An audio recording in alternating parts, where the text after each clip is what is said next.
सतगुरुदेव की जय। बंदी छोड़ कबीर साहिब जी की जय। बंदी छोड़ गरीबदास जी महाराज जी की जय। स्वामी राम देवानंद जी गुरु महाराज जी की जय हो। सारे जयकारे गुरुदेव भगवान लगा रहे हैं। हम भक्तों के लिए केवल एक जयकारा छोड़ रहे हैं, स्वयं का। यानी जितने भी जयकारे लगाए जाते हैं सत्संग सुनाने से पहले या तीनों समय की आरती से पहले, आप ध्यान देना, सारे जयकारे हमारे गुरुदेव भगवान लगाते हैं। हम भगत केवल एक जयकारा लगाते हैं अपने गुरु जी का। क्यों भाई? क्योंकि हमें पतिव्रता पद पे आके भक्ति करनी पड़ेगी। एक के साधे सब सदें, सब साधे सब जाए, माली सींचे मूल को फले फूले अगाए। भगत का भगवान केवल एक ही है, उसका सतगुरु।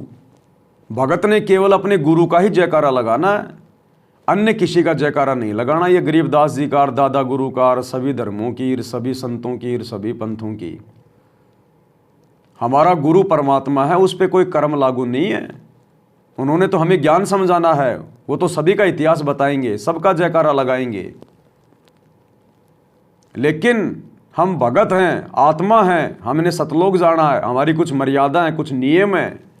हमने केवल अपने गुरु का ही जयकारा लगाना है, एक अपने गुरु की पूजा करनी है, गुरु को ही दंडवत करना है, अन्य को नहीं।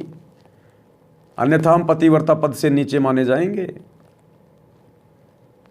जो पतिव्रता स्त्री होती है उसका एक ही पति होता है, केवल उसी को समर्पण करती है। और जो वेश्या होती है उससे चाहे 50 के आगे समर्पण करवा लो, उसको कोई दिक्कत नहीं है।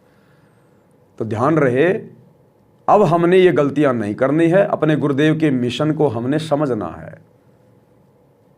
केवल अपने गुरुदेव भगवान का जयकारा, किसी और का नहीं। सारे जयकारे गुरुदेव लगा रहे हैं, केवल एक जयकारा हम भक्तों के लिए छोड़ते हैं, और वो है अपने गुरुदेव का जयकारा। बंदी छोड़ सतगुरु रामपाल जी भगवान की जय हो।